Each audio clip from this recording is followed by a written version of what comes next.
Donc, bonsoir à tous. Bonjour, pardon, je dis bonsoir. Donc, en fait, je suis obligé de me mettre en pièce parce que j'ai écouté le direct en audio en travaillant chez Stella. Et comme malheureusement, elle n'a pas la possibilité de faire interagir les gens sur le direct, donc je vais voir si moi, par contre, j'ai cette possibilité. Je vais voir. Voilà. Princess, normalement, tu devais être à Washington. Je ne sais pas si tu y es là, tu es à Washington. Normalement, je crois que tu es à Washington en ce moment. Donc, voilà, donc moi, de mon côté, ça marche. Et donc, il faudrait expliquer déjà aux gens. Ouais, oui, c'est pas ça marche. Chez moi, ça marche Bah, achète pas. un iPhone, voilà. Tu jettes. Vous boycottez Apple, alors qu'Apple, c'est le meilleur, surtout pour faire les directs et fumer du con. Ben oui, là, j'ai essayé. Franchement, ça marche pas. Je me suis connectée sur mon ordinateur, je me suis connectée sur mon téléphone, j'ai tout fait.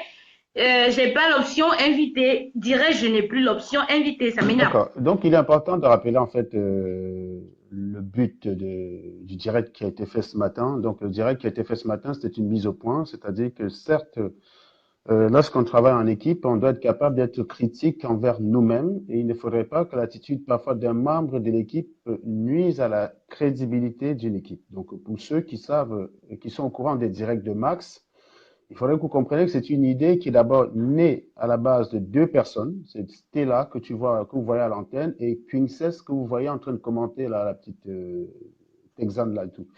C'est Max parce qu'à l'époque, il faut savoir que Max, il faisait des courtes vidéos de 3 minutes qui étaient regardées par 15 ou 20 personnes. Donc, et ces messages sont très intéressants. Donc, l'idée n'est pas d'attaquer le fond du message. Il faut que les gens soient bien clairs. Et ce n'est pas parce qu'on a l'habitude de travailler en équipe avec des gens qu'on doit se passer d'être critique envers un certain nombre de personnes. Et je sais qu'il y a des personnes qui vont venir demander pourquoi discuter de ça en public et non pas en privé. Et ben voilà, vous allez avoir la réponse, puisque beaucoup de gens se sont souvent offusqués du fait que je fume certains amis en public. J'ai toujours dit aux gens que quand un problème atterrit en public, c'est comme par exemple dans les familles. Quand un problème finit au tribunal, c'est faute d'avoir trouvé un accord. Un problème de famille, par défaut, ne va pas au tribunal. C'est-à-dire que quand deux cousins ou quand deux cousins ont des soucis, ils essayent de régler ça en famille. C'est s'ils n'arrivent pas à avoir gain de cause, eh ben, ça finit au tribunal. Donc vous vous doutez très bien que si on est obligé d'en parler en public, c'est parce qu'en privé, on n'a pas réussi à régler le problème. Donc il faudrait parfois que les Camerounais aient du bon sens, d'utiliser leur petite cervelle avant de tirer des conclusions hâtives, venir dire pourquoi tu fais ça, pourquoi tu fais ça. Ça, c'est de la connerie, c'est de la stupidité. Vous ne pensez pas connaître les règles du savoir-vivre plus que quiconque. Si vous saviez comment, si vous connaissez les règles du savoir-vivre, vous ne vous entretuerez pas. Vous ne brûlerez pas un voleur parce qu'il a volé un téléphone. Vous ne salirez pas vos villes. Vous ne serez pas des corrompus. Vous n'irez pas acheter des concours à la place. Donc, il n'y a pas un Camerounais sur terre qui peut me faire de la morale. Moi, je le dis clairement parce que c'est le peuple le plus immoral et le plus stupide qui existe. Donc, quand je vois les Camerounais venir sur Internet avoir des leçons de morale à 2 balles, moi, ça me fait toujours rigoler. Vous êtes ceux qui pissez sur les murs de l'école, tout en rangeant votre quéquette dans le pantalon, vous accusez Paul Biya. Vous êtes ceux qui jetaient des ordures sur la rue. Vous êtes ceux qui bouchaient les canalisations. Et quand il y a des inondations, vous accusez la France. Vous êtes ceux qui tuez vos propres frères pour une histoire de téléphone. Et vous êtes ceux qui tuez vos propres frères en justifiant que c'est une formation que vous avez héritée de la France. Je vous rappelle que dernièrement, dans le sud de la France, il y a un militaire qui a donné sa vie pour sauver un otage et qu'au Cameroun, il y a des militaires qui tuent des Camerounais. Donc, si on Exactement. était, C'est là où je voulais en venir si on a été aujourd'hui. formé par des Français, ben, il faut donc reconnaître qu'on a été des très mauvais élèves des Français et donc arrêter ces conneries. Le Français, il forme un militaire pour qu'il protège. Quand j'arrive dans une gare en France, je vois un militaire, j'ai envie de me filmer avec lui. Et je crois d'ailleurs que Stella m'avait parlé du fait que quand elle rencontrait un militaire, elle avait toujours envie d'aller l'embrasser. Je ne crois pas qu'elle a déjà eu le même sentiment avec un militaire du Cameroun. Donc il faut un peu arrêter les conneries. Si c'est les Français qui ont formé, qui nous ont inculqué la culture de l'armée, visiblement, on n'a rien compris à cela. Donc il faut arrêter 2 secondes. Et le problème ici, c'est quoi? C'est qu'il y a une personne qui a osé faire une publication dans ce sens pour justifier les exactions du Cameroun en accusant la formation qu'on aurait héritée de l'armée française. Bon, je pense que là, sur ce coup, le problème, c'est que Max, il a partagé la publication. Max, au jour de jeu, quand il fait ses directs, il faut qu'il se rappelle qu'il ne travaille pas seul. Il a commencé ce direct avec une équipe. Maintenant, s'il veut travailler seul, parce que les directs portent son nom, c'est son droit, tout à fait. Nous, on ne peut pas travailler avec quelqu'un qui nous décrédibilise. Il y a des choses qu'on ne peut pas partager. Je ne peux pas passer toute ma vie à faire des publications documentées, travaillées, pour expliquer aux Camerounais qui sont d'abord les premiers responsables de leur problème. Vous ne pouvez pas dire que vous êtes un peuple intelligent d'un côté et accuser les gens de vous avoir manipulé. Vous ne pouvez pas dire ça. C'est contradictoire. Je l'ai dit tout C'est à totalement, l'heure, je l'ai dit tout à c'est l'heure au début totalement du contradictoire. direct. Vous ne pouvez pas dire que vous êtes intelligent et d'un côté, vous avez zéro à l'école. Il faudrait que vous m'expliquiez parce qu'il y a des choses qui Ouais. m'échappent à ce niveau-là. Donc, il y a trop de contradictions comme ça dans l'esprit du noir et ça ne relève que de la mentalité prélogique de l'Africain. L'Africain n'est pas logique. Sinon, lui-même, il repérerait que dans la phrase, il n'y a pas de logique. C'est d'ailleurs pour ça que les intellectuels camerounais, ça nous arrive de prendre leur phrase et de dire, attendez les gars, dans cette phrase, il a dit une chose et son contraire. Mais vous êtes en train de dire qu'il est intelligent. Ah, nous, on Exactement. parle terre à terre, c'est pas qu'on sait pas utiliser les gros mots, c'est pas qu'on sait pas réciter les références littéraires. On peut en réciter des références littéraires. Napoléon avait dit ceci, Robespierre avait dit ça. Ça fait paraître intelligent, mais ça ne fait pas avancer le schmilblick. Et les trois quarts des personnes qui nous regardent dans ces conditions ne comprennent absolument rien à ce qu'on a dit. Ils vont dire oui, Serge est intelligent. Ils vont dire des conneries comme ça, mais c'est pas l'intelligence, ce n'est pas les gros mots qu'on utilise, c'est le fond de ce qu'on dit, c'est la façon dont on développe les choses, la façon dont on les fait comprendre.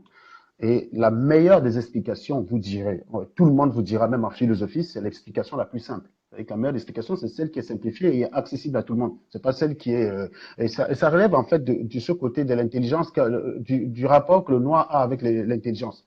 Pour lui, l'intelligence, c'est de l'élitisme. C'est-à-dire que l'intelligence doit appartenir à un certain nombre d'élites et tout le monde n'a pas accès. C'est pour ça qu'ils utilisent des gros mots. Tu ne comprends pas, mais tu sais qu'il est intelligent et tu sais que ce n'est pas ton milieu. C'est justement pour exclure les Camerounais de cela qu'ils font ça. Ils disent que oui, toi tu es villageois, mais de toute façon, l'intelligence, c'est pas ton domaine, tu nous regardes faire. Alors que le but de l'intelligence, c'est de la partager. C'est la seule richesse que quand on partage, on la perd pas. C'est-à-dire que si j'ai 1 milliard dans mon compte, c'est certes une grosse somme, à la partageant, elle finira pas finir.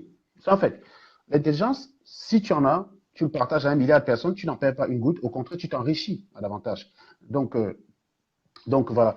Aïssi Meka, déjà quand tu commences comme ça, je vais te dégager parce que tu n'as rien compris à ce que j'ai dit et je déteste en fait avoir à discuter avec des gens qui ne comprennent rien. Donc normalement, je vais te bloquer tout de suite. Je ne sais pas pourquoi il y a des choses qu'on arrive même bien, des options qui ont disparu des directs en tout cas. Donc si Aïssi Meka continue comme ça, je vais la bloquer. Je n'ai pas dit que tous les noirs étaient intelligents et tous les blancs étaient bêtes. Il y a des blancs bêtes, il y a des noirs intelligents, mais il y a beaucoup plus de noirs idiots parce que je suis noir, je ne me considère pas idiot. La nana qui est là en direct, elle est noire, elle ne se considère pas idiote. Donc, il y a des exceptions. Le problème chez nous, c'est que les noirs qui sont intelligents font partie de la marge et les blancs qui sont bêtes font partie de la marge. C'est une question de rapport de proportion.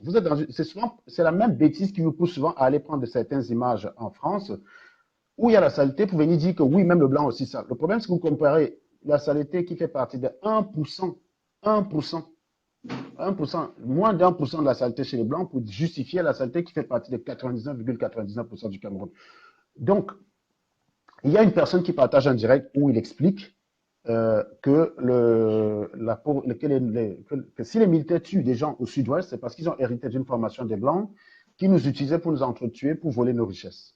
Voilà. Donc, moi, je crois que nous, on a déjà quand même fait des publications là-dessus, un paquet. J'ai déjà intervenu beaucoup de fois chez Max pour expliquer à chaque fois en quoi cette position elle est stupide. Et d'ailleurs, aucune personne défendant cette thèse n'a jamais osé venir me contredire. Il n'ose pas. Claude Wilfried est venu sur une de mes publications où j'avais rappelé un certain nombre de chiffres au niveau des richesses de l'Afrique. Il est venu après, il est venu juste dire, ouais, mais tu as plagié les chiffres quelque part. Ben, je suis désolé, je n'ai pas fait les études pour les chiffres. Donc, c'est normal que je me réfère à des chiffres qui sont officiellement. Enfin, il n'a rien dit de bon. Et j'ai dit sinon sur le fond, il m'a bloqué. Vous voyez que c'est des gens qui sont pertinents que pour des idiots, mais quand ils rencontrent les vrais contradicteurs redoutables, ils se barrent. Abdelaziz Moundé, ça fait des années que je lui dis, viens, on débat sur la question du franc CFA. Il ne vient pas. Les Kémis, c'est bon, on les a cherchés. Ils ne sont pas très chauds. Parce qu'ils savent très bien qu'ils racontent des conneries. C'est très facile de les contredire. Même, je lui dis, mon fils de 3 ans, je lui explique le mécanisme, il peut contredire Kémy Seba. C'est pas ça la question. Donc, c'était un peu l'introduction que je voulais faire. Donc, c'est ceux qui vont dire pourquoi on ne s'est pas exprimé. Donc, quand il y a eu ce genre d'action, Max a été alerté sur le fait que ça nuit à la crédibilité du groupe, déjà de partager ce genre de conneries. Déjà, de un, il y a des personnes qui travaillent un peu. L'Africain, en général, quand il considère qu'il n'est rien, il écoute les gens. Quand il pense qu'il a pris de la hauteur, je ne sais trop quoi, il considère qu'on ne peut plus rien lui apprendre. Donc je rappelle qu'un Max n'est pas une personne décultivée, d'accord? Vous n'allez pas le voir avoir des références littéraires ou des références juridiques. Il n'est pas cultivé. En revanche, il fait bien ses directs. On l'avait choisi par rapport à ça. Il fait très bien ses directs. Il sait s'indigner, c'est très bien. Mais il faudrait qu'il s'arrête là. Niveau intelligence, il n'a pas le 1/8 d'intelligence de la fille qui est là. Et lui-même, il le sait, puisque lui-même en a déjà parlé. Mais sauf qu'il le parlait à l'époque quand il avait 3 vues dans ses vidéos. Et qu'aujourd'hui, maintenant, comme il a 15 000 vues, il considère qu'il est devenu intelligent et qu'on ne peut plus rien lui dire. Il commence à partager n'importe quoi. Et quand on lui dit que c'est de n'importe quoi, il se fâche et il claque la porte. Donc, si nous avons fait le direct, c'est que Max n'a pas accepté la critique de la petite fille que vous voyez en public. Et ce n'est pas ça l'esprit du travail d'équipe. Quand ton travail commence à nuire à l'équipe et qu'on t'alerte, tu dois écouter. Si tu avais confiance en eux quand tu étais zéro, tu dois maintenir la confiance quand tu penses que tu es quelque chose. Nous ne sommes pas en train d'attaquer le fondement. Les directs de Marx n'étaient pas faits pour parler des anglophones 24 heures sur 24. Moi, le problème des anglophones n'est qu'un problème parmi tant d'autres, et nous l'avons suffisamment dit sur le direct de Marx, que les problèmes des anglophones, c'est les problèmes des Camerounais, sauf que c'est le seul qui ont eu les couilles de revendiquer. L'idée, ce n'est pas d'en faire des directs de Marx. Au jour d'aujourd'hui, on me qualifie d'ambazozo, alors que je ne suis pas pour l'ambazonier ou quoi que ce soit. J'ai dit juste qu'un peuple qui en a marre le droit de s'élever et de dire, j'en ai marre et demander qu'on l'écoute. C'est tout. Je ne vais pas plus loin, je ne connais rien sur le conflit anglophone. Vous allez remarquer que les histoires des réfugiés où il fallait cotiser, j'avais dit clairement que je n'étais pas d'accord là-dessus. Bref, donc, je ne partage pas les mêmes positions, mais l'idée, c'est que le problème des Camerounais, c'est un problème de mentalité. Et l'idée, c'était de prendre chaque fois des sujets de la société pour expliquer en quoi le Camerounais est responsable de ce qu'il fait. Ça, c'est ce qu'il partageait. Alors, quand tu partages une publication où le mec vient dire que c'est la France qui a formé les militaires qui tuent les Camerounais actuellement, je ne suis pas sûr qu'il y ait des instructeurs français à l'EMIA en 2018. Je ne suis pas sûr. Donc, je vais te laisser continuer, Stella. Ouais, exactement, c'est exactement ce que. En fait, c'est là où moi je voulais en venir, en disant que malheureusement, je sais pas pourquoi, mais franchement, quand quelqu'un vient vous dire qu'il est militaire et qu'il vient vous dire que voilà, ils sont entraînés à ne pas avoir d'état d'âme, à ne pas avoir de cœur et ce que vous voulez, et que quand vous vous référez aux faits sociétales qui parlent d'eux-mêmes et qui disent totalement le contraire, je pense qu'il y a matière à se poser des Ah questions. oui. Comme tu disais, il y a la semaine, on va dire le mois dernier, il y a effectivement un militaire qui a perdu la vie parce qu'il parce qu'il a sauvé la vie de quelqu'un d'autre. Ça fait partie de leur formation. Et par rapport à ce que moi, j'ai reçu comme étude à l'école, parce que quand je parle, je ne me limite pas en fait qu'à ce que les gens disent. Je ne me limite pas, comment dire, comment on va dire aux commentaires du bas, ouais, ça y est, les militaires sont non. On nous a enseigné, ici, il y a l'OTAN, il y a l'armée de l'ONU, et le rôle de l'ONU, c'est quoi? Intervenir dans les conflits à l'international pour amener la paix. Les membres les plus influents à l'ONU, il y a la France, il y a les États-Unis, la Russie, ce que vous voulez, tout ça. Bref, on n'est pas là pour un coup là-dessus, mais bon, à la base, pour amener la paix, l'ONU a été créée pourquoi? Pour éviter que les conflits comme la Première Guerre mondiale et la Deuxième Guerre mondiale et la guerre froide ne se reproduisent à nouveau. Donc là, sur la scène internationale, en fait, chaque pays est comment dire, le surveillant de l'autre. Chaque pays guette l'autre, genre si tu fais une gaffe, si tu fais une boute, hey, attention, on est là, on t'a à l'œil. Du coup, ça empêche qu'on se retrouve en train de, même si Donald Trump fait quoi, même si Poutine fait quoi, ils ne peuvent pas véritablement se livrer à des conflits armés choquants comme ça. Parce qu'au jour d'aujourd'hui, c'est ça le rôle de l'ONU en fait. Essayer de maintenir autant que possible la Je- paix dans le J'invite monde. Ils essaient, on va j'invite les dire. 40 personnes qui Même regardent à si partager la publication. Partagez un maximum et partagez la publication, hein. Donc, allez-y, continuez. même si, bien sûr, si on rentre dans les fonds des choses, on va voir que, comme d'habitude, sur la scène internationale, il y a un tout petit peu d'hypocrisie et bon, hein, tout ce que, mais le rôle de l'ONU, c'est de maintenir chaque pays à carreau, de rapporter autant que possible la paix dans le monde. Or, au jour d'aujourd'hui, il y a des conflits qui minent le monde et l'ONU n'a pas encore intervenu. Pourquoi on va y arriver? Il y a un conflit au Soudan actuellement. Soudan du Sud contre Soudan du Nord. Et ils n'ont pas encore réussi à se départager. Qu'est-ce qui se passe avec le Soudan?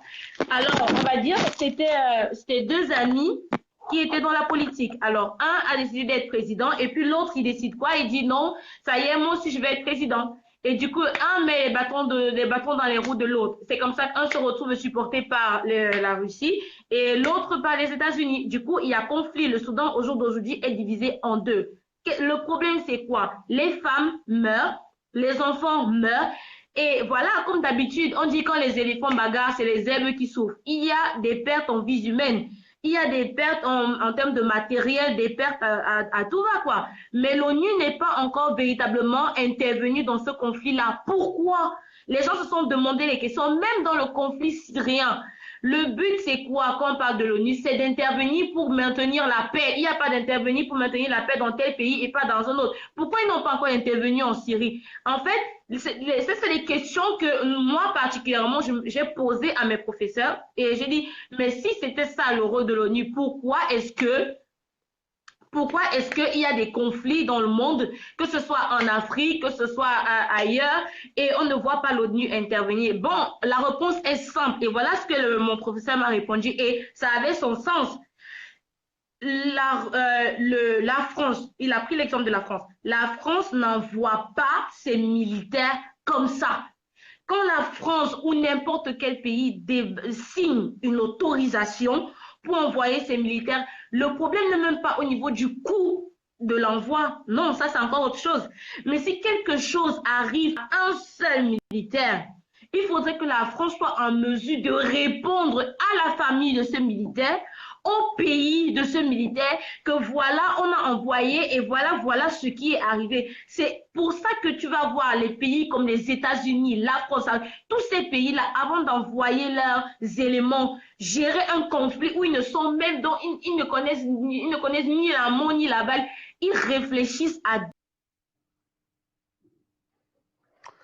Alors, donc, on a perdu Bianca, le temps qu'elle revient. Je vais répondre à, comment elle s'appelle, à Issy Meka. Je ne défends pas la France parce que la France a des superbes avocats pour les défendre.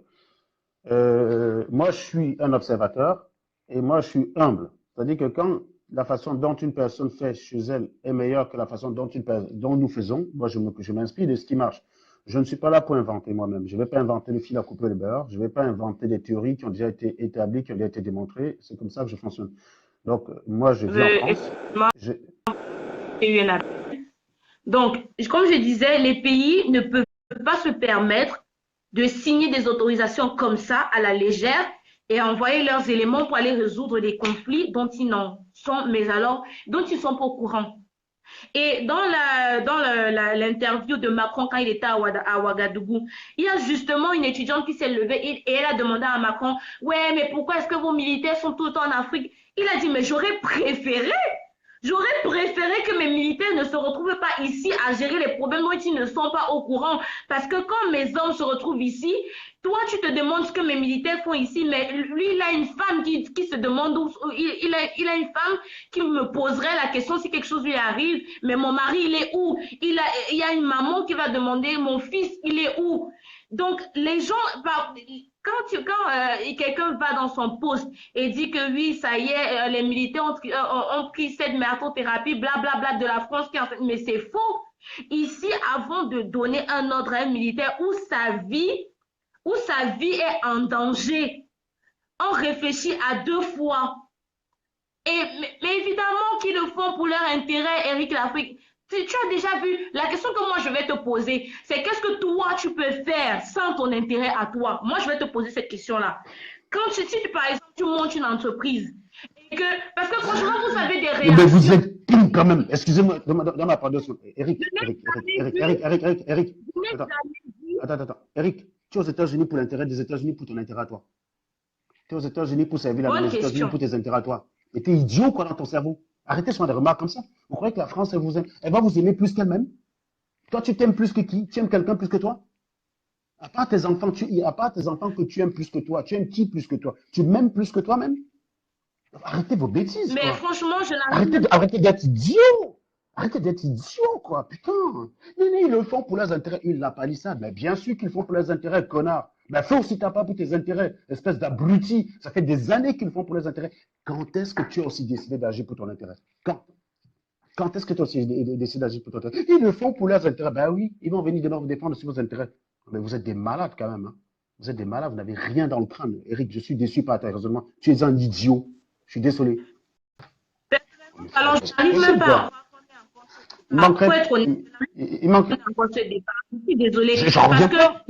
Toutes les semaines, on recommence. Toutes les semaines, on doit recommencer. Si vous montez une entreprise au jour d'aujourd'hui et que vous êtes patron, vous pensez, je ne sais pas, vous travaillez dans des entreprises. Pourquoi est-ce que vous ne partez pas travailler dans les entreprises de vos confrères noirs et vous attendez que ils ne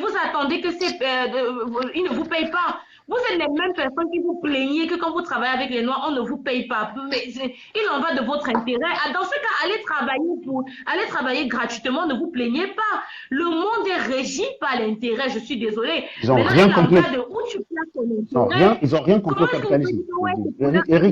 Eric, Eric, La j'ai des France va doutes. faire ce qui est bien pour ses Français. Le Cameroun n'a qu'à faire ce qui est bien pour ses Camerounais et les Américains ce qui est bien pour leurs Américains. Quitte à ce qu'ils en tubent tout le reste de la planète, on s'en fout, là n'est pas le problème. De toutes les façons, sur la scène internationale, chacun défend sa politique, chacun défend ses intérêts. Attends. Il en Le va de noir, tes intérêts. Alors, attends, comment tu att- défends tes intérêts? attends, donne-moi deux secondes. Le noir ne s'aime pas déjà lui-même. Il n'aime personne d'autre. Mais il voudrait que les autres personnes en plus les aiment plus qu'ils ne s'aiment eux. Quand il y a des conflits, quand il y a des tremblements de terre dans un pays en Afrique, avez-vous vu un contingent parti du Cameroun pour aller aider ce pays? Non, c'est toujours un pays européen, n'est-ce pas? Quand on dit l'aide humanitaire, c'est un avion africain, c'est jamais un avion africain. Eh ben Il y a oui, eu des eh, inondations, il y a eu des inondations en Sierra malade, Leone et vous on êtes a des demandé, idiots, les Africains.